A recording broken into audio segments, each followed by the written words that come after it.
morning. Steven Zelnardo here with Remax West Zelnardo Associates. Happy Monday morning. Quick update on the market. We're currently at 18,936 units. We're down about 100 from last week. So like I've been saying, we'll get to a peak and then we'll have a drop off into winter months of inventory. So we'll see now we probably get to about 19,500 and then we'll have a drop off to about 12,000 units going into December, January. But ultimately, we'll see what happens because obviously we're not sure with COVID and everything that's happening. But let's say in the past, this is how we would have flowed.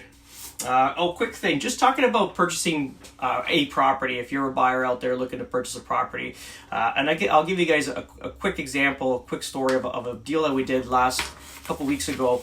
And my clients were very emotionally attached to a purchase, and they loved it. It was amazing house for them because it was fixed up, let's call it, from top to bottom. But ultimately, we always got to worry about value of properties when we're purchasing them because even if somebody did some glitz and glamour to a property, it doesn't mean that the appraiser is going to see that same value, which they never do. They're just looking for practicality. So how many garages, how many bedrooms, how many bathrooms, how many square feet, and what's the past comps in that, and also lot frontage, and what are the last comps that sold in similar to this property. So what's happening is we did a deal, and I was reluctant in the beginning to put the deal together because I knew it wasn't going to appraise it. I let my clients know before the offer to put in that this property won't appraise. It's not gonna.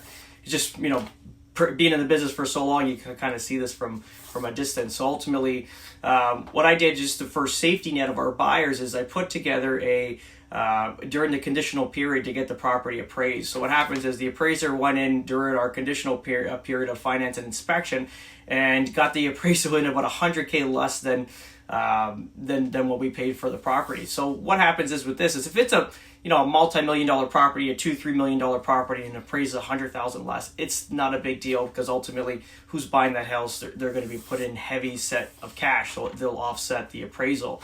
With our current situation with this property was that these were first-time buyers having 20% down. So let's just say the property is $1.2 million. It's a quarter. It's $240,000 you need to put down. Now the appraisal comes in 100 short. That means on closing you'd have to put about $340,000 down on the property.